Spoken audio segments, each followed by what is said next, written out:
ചളിങ്ങാട് ഹംസം മുസ്ലിയാരുടെ 19ാമത് ഉറൂസ് മുബാറക്കിന് തുടക്കമായി. വെള്ളിയാഴ്ച ജുമാ നമസ്കാരത്തിന് ശേഷം നടന്ന ചടങ്ങിൽ സ്വാഗത സംഘം ചെയർമാൻ PA അബൂബക്കർ ഹാജി പതാക ഉയർത്തി. Convenor PT Muhammad Ali, secretary PM Muhammad, സ്വാഗത സംഘം ട്രഷറർ PM ഉസ്മാൻ ഹാജി, മദ്രസ secretary TA Naushad, Anas Abubakar, PM Zainuddin, Shiyas, വനിത എന്നിവർ നേതൃത്വം നൽകി.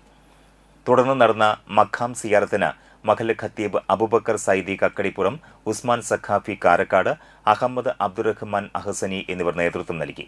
രാത്രി 7-ന് മൗലിദ് സദസ്സ് നടന്നു. ശനിയാഴ്ച രാത്രി 7:30 നടക്കുന്ന ആത്മീയ മജ്ലിസിന് മുഹമ്മദ് സജീർ ഫൈസി പെരുമ്പാവൂർ ഉദ്ഘാടനം നിർവഹിക്കും.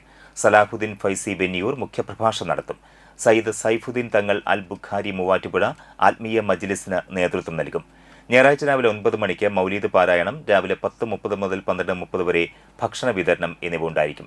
രാത്രി 7:30 നടക്കുന്ന ഖത്തം ദുആ മജ്ലിസിന് സയ്യിദ് സൈനുദ്ദീൻ സഖാഫി അൽ ബുഖാരി ആന്ത്രോത്ത് ഉദ്ഘാടനം ചെയ്യും. ഹംസ മിസ്ബാഖി ഓട്ടപ്പടവ് മുഖ്യപ്രഭാഷണം നടത്തും.